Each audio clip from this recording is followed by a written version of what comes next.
Hello everyone, this is Mairead O'Reilly here from Collins McNicholas Recruitment and HR Services Group. I'm going to talk you through a summary on CVs, cover letters, advice on interviewing and job search techniques. This is developed in association with the Sligo Leader Partnership with the SICAP programme. So I'm going to start off with some pointers on how to create a winning CV and being ready in this regard. So firstly, you should provide a clear summary on your work experience, your education and skill set in a structured format. So these sections should include your contact details, a personal profile, employment history, your education, any additional trainings or qualifications that you have, some personal achievements, hobbies and interests if relevant, and lastly, your references. If you have any gaps in your employment, don't worry, they are quite common, but it is important to state why there is a gap and what you were doing during that gap in employment.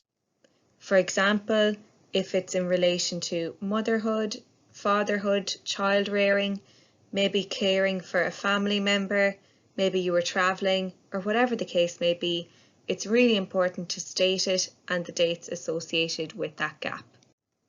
With that then, if you can at all, highlight any upskilling, volunteering, further training that you gained during your time out of employment. This can be really beneficial.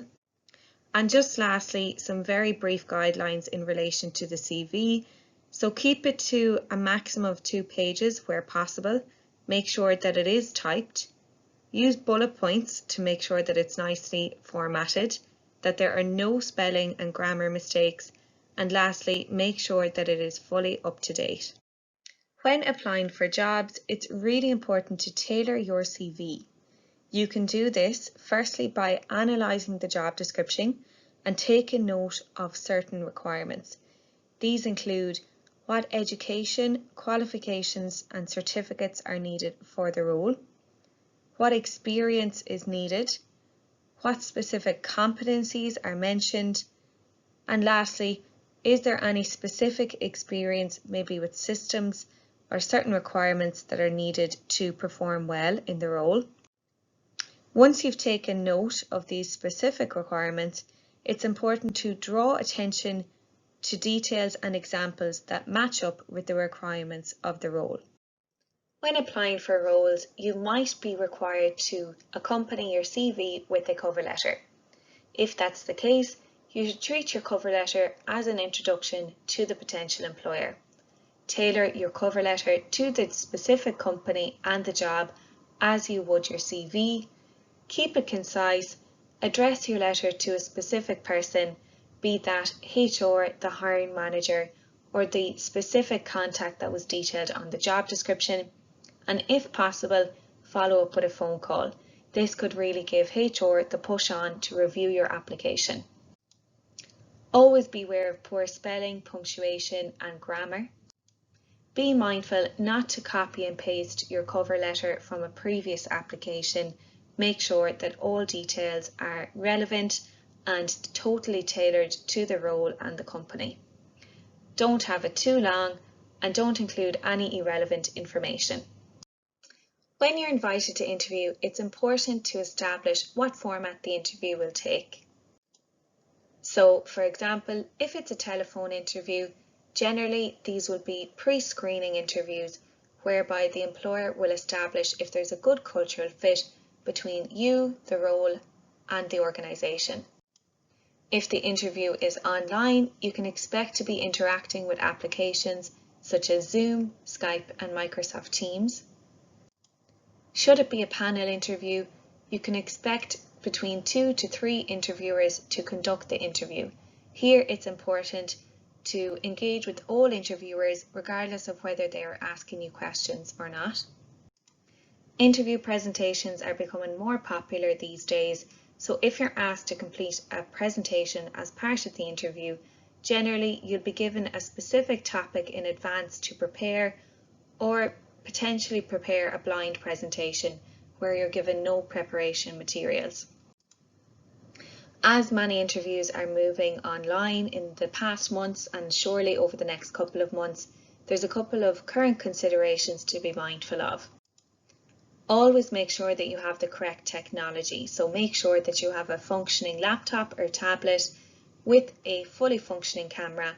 Make sure that you have good internet connection wherever you're deciding to take the interview from, and do a trial run of this.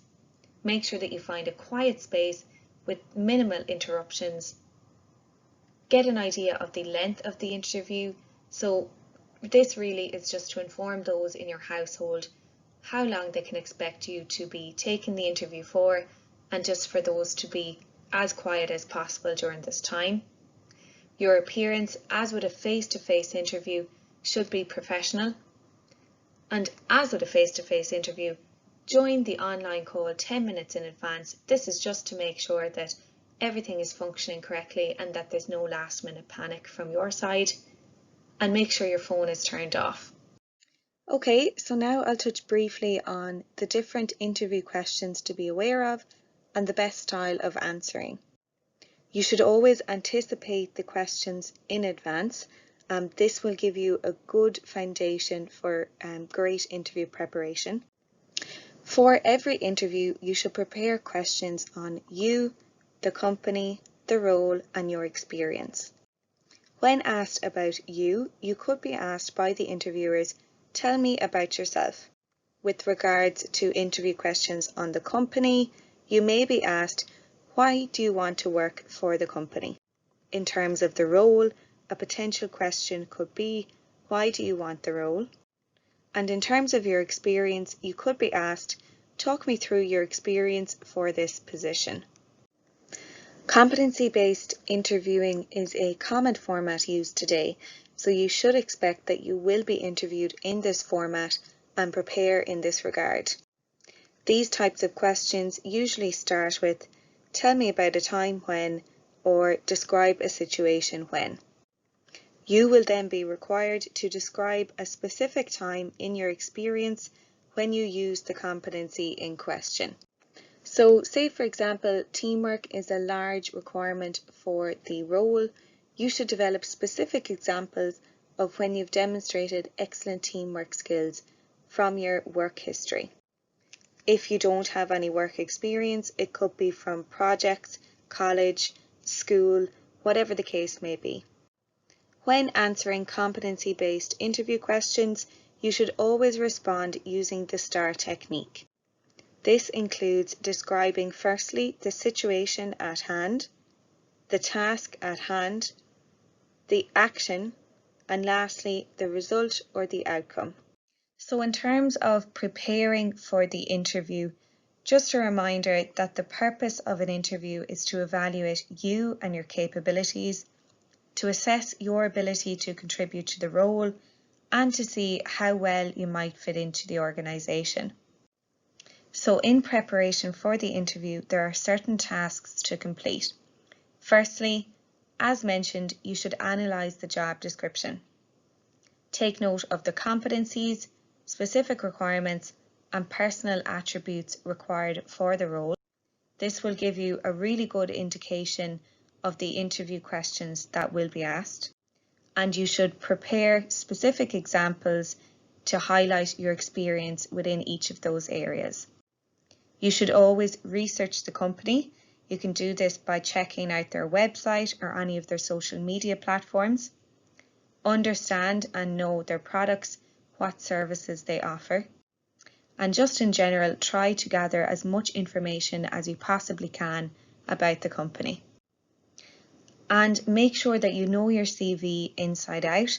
Pay particular attention to your accomplishments or achievements that you've mentioned and be prepared to discuss these.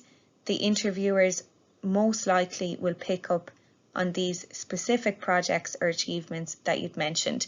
So just make sure to refresh your memory of exactly what was entailed and be prepared to discuss these. On the day of the interview, be mindful of personal presentation. This includes good grooming, dressing professionally, unless told to dress otherwise. Always use positive body language, so this includes good eye contact, good posture, even nodding while listening. Be punctual, arrive 10 to 15 minutes in advance of your scheduled interview time. It's important to know your audience, and you should close the interview on a positive note. This can be done by asking a question. When asking a question, just ensure that that information is not easily sourced through their website or social media. Otherwise, it can come across that you haven't done your research. Emphasize your interest. So you can do this by reiterating your passion, enthusiasm, and suitability for the role. And lastly, don't forget to thank the interviewers for their time. Job searching isn't just applying for jobs and hoping to get called for interview. The most successful job seekers use a variety of avenues when finding the right employer and position. So when job searching, consider registering your CV with the local recruitment agency who advertise roles with your skill set. In terms of networking, think about contacts you have within your network who may be able to introduce you to a future employer. LinkedIn, Facebook, Twitter and Instagram can be good to take a look at. Employers often post on social media when they are looking to hire or take on new employees. Take a look at the different job boards, for example, irishjobs.ie. Here, this allows you to search based on the type of job that you're looking for, your location and other criteria. If you are interested in apprenticeships or traineeships, then you should contact your local SOLAS office. And do not discard the opportunity to volunteer. It may be in an area that you want to gain paid employment in, or it could be a case that you build up your transferable skills. When you're in job seeking mode, it's important to adopt a project management approach. So you should set aside a dedicated job search day or time during your week to focus solely on searching for roles of interest. You should develop a list of companies to target and always keep track of your job applications.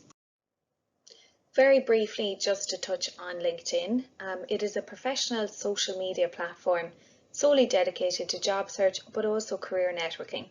So if you're interested in creating a profile, you'll be asked to provide some detail on your past experience, education and interests. You should ensure that your profile is complete and fully up to date. The completeness of your profile is important as this is taken into account in terms of your visibility to future employers and recruiters. It is a networking site, so do link in with past and current co-workers and those currently working in organisations of interest. Take advantage of the job search tool and sign up to job alerts. This means that you'll get notifications on the roles that you're interested in, but also the locations of interest. LinkedIn is a great research tool. You can, look into the different organisations of interest, and also it's great in advance of an interview to find out as much information as you can about the organisation, their products and services. As always, don't use poor punctuation, grammar or spelling. And don't treat LinkedIn as a personal social networking site. Keep it professional at all times. So thank you everyone for listening to this brief synopsis on CVs, cover letters, interview skills and advancing your job search. Please do take note of my email address and my phone number if you wish to schedule a one-to-one phone or Skype conversation, or indeed if you require any remote support. Please do get in contact. It's important to note as well that any additional support provided by Collins McNicholas is fully funded by the County Sligo Leader Partnership with the SICAP programme. Thank you for listening and the very best of luck.